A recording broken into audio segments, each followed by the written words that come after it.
not a bad edition, wouldn't you say? There's a good banner head. It's a great lead-in story. It's not bad at all. It's gutter journalism at its very best, and that story is muckraking at its very worst. This is a prime example of freedom of the press, meaning this paper is going to delve into anything that smells of collusion. What bloody collusion? The facts speak for themselves, Commissioner. How do you figure that? All the facts aren't even in yet. Yeah, or they're being covered up. You listen to me. I'm not about to be intimidated by the Quartermains or anybody else for that matter. But you and your sleazy rag are pushing me into a position which could very well jeopardize this entire investigation. Yeah, it's a perfect defense for a cover-up, double talk. Face the facts, Scorpio. There's a prominent woman doctor in this community who was seen leaving the scene of the crime. You haven't even arrested her for suspicion yet. Why not? Is somebody using influence on you to stop the investigation? You're way out of line, Shelton. Another explanation is somebody is getting paid under the table. Come on. No. Come on, Nobody Scorpio. talks to me like that. Nobody. Come on, try it, Scorpio. It'd be great for tomorrow's edition in the paper, wouldn't it? Huh? Police commissioner, Belt's editor for telling the truth? The only any truth around here is when little old Jackie T bats her baby browns. You'll do anything then. That's the voice of this paper, not you. Why, thank you, Mr. Commissioner, for the promotion. Didn't know you cared. Well, I'm glad you dropped by. I have a few things to discuss with you. Like what? Like the garbage you're writing. Drop dead. And if I do, you'll be the first one to write the obituary. Yes, with great pleasure. Forget your pleasure. How about a bit of accurate reporting, just for a change? Thank you, too. Excuse me. Why don't you stick around? I think we're about to get a lesson on how to cover a story. I think I'll let you two battle it out. You know, it's always very interesting when you stop by, Commissioner. Please do again, Well, at least I was right. Well, that'd be a twist. Right about what? Well, I knew you'd come running, knocking the doors down as soon as you saw my story. Unless, of course, this is a social visit. You know why I'm here. You owe nothing but a pack of lies. The trouble with you is you can't face the truth. You call that circulation-seeking story the truth? The truth is, you're handling Susan Baldwin's murder like a rank amateur. I see, and you're an expert, I take it. Well, I know the truth when I see it. Perhaps, but there are certain truths you're not very good at dealing with. Oh, so we are back to that. Back to what? Your marriage to Holly. You said it, not me. Now, let's get one thing straight, okay? I could care less about the fact that you married her. I can tell that. Oh, can you? Your friendly, giving nature runneth over.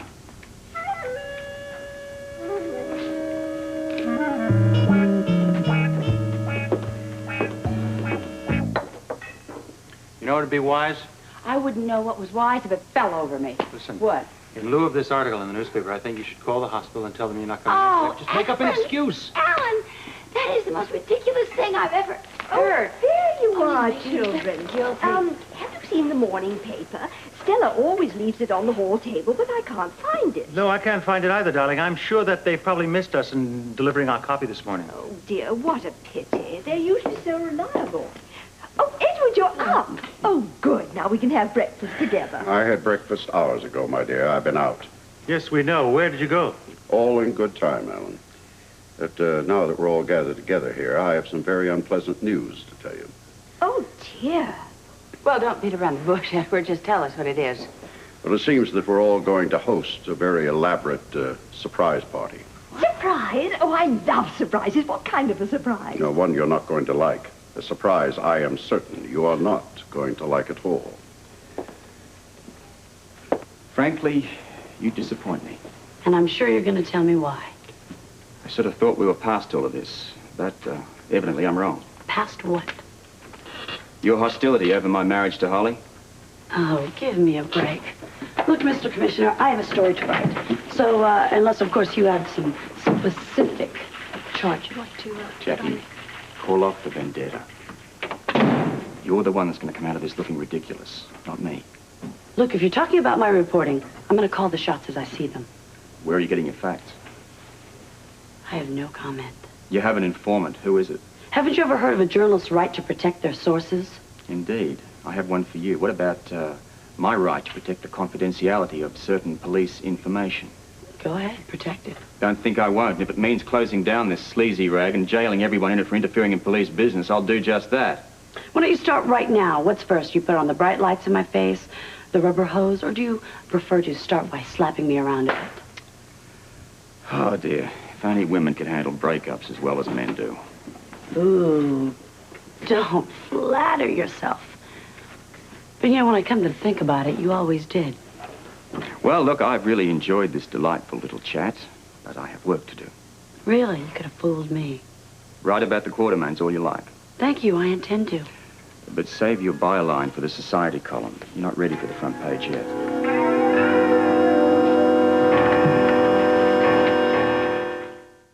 Well, I'm just amazed that you haven't heard. I mean, the whole hospital's talking about it. Amy, I'd rather not discuss The it. paper practically came out and accused Monica Quartermain of being a murderer. Amy! Well, they didn't actually name her as the killer, but any fool had to know who they were talking about. Can you imagine that, Grant? She's a doctor right here in our hospital. Amy, I just said I'd rather not talk about it. I have the highest regard for Monica, both as a doctor and as a friend. Oh, so do I, but, I mean, she's involved in a murder. Let me finish. She's not only my friend, I'm also taking advantage of the whole family's hospitality.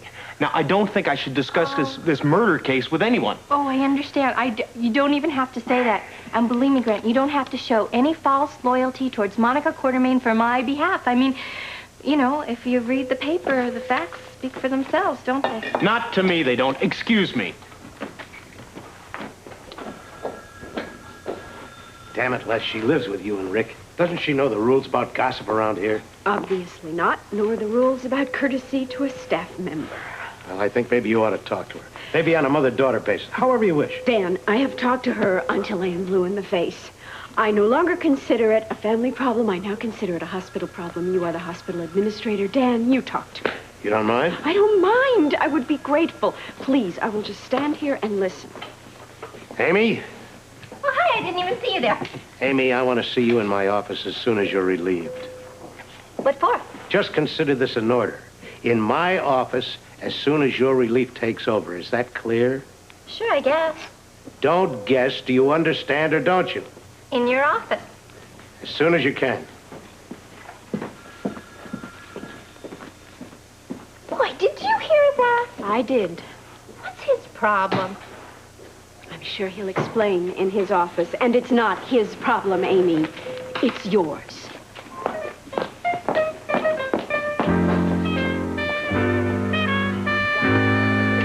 Precinct. Oh, Commissioner, I'll be with you in a minute. What, 24th Street? Well, right. Okay, did what? Yeah, okay. Well, we'll get somebody on it right away. Right, bye. What? Yeah, all right, okay. All right, we'll take care of it. You're right. Yes, Commissioner. Sergeant, now listen, you were on duty when Jimmy Lee Holt was released, correct? Yes, sir, I handled his discharge. Right, now, did he say anything when he was released? About what, Commissioner? Well, I don't know. Did he mention any names, for instance? Not that I can recall. I do remember one thing, though. What? Well, there was an old drunk being released at the same time, and Jimmy Lee reacted to him. Well, reacted how? Well, he kind of noticed him. Well, what was the drunk's name? Well, I don't know offhand, Commissioner, but I can look it up if you like. It'd be a big help. So, here we are. Just take a minute, sir. Yeah, it was Jimmy Lee and then the drunk, Tolliver. That's it, spelled with 2 L's. Yeah, that's very helpful, Sergeant. Now, tell me, exactly how did Jimmy Lee react to this Tolliver? Well, like I said, I was processing Jimmy Lee's discharge, and the officer escorting Tolliver mentioned his name, and Jimmy Lee sort of took note of him. Well, how? Kind of did a double take. As if he knew the name.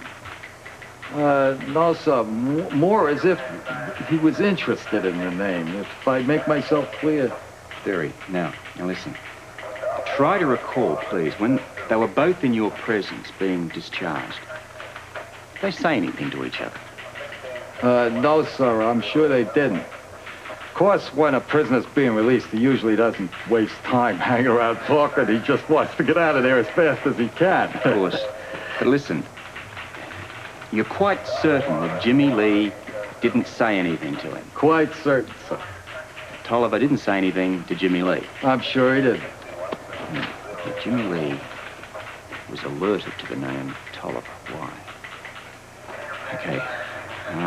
He definitely was alerted to the name Tolliver, right? Oh, definitely. Now, he didn't talk to him, I'm sure of that.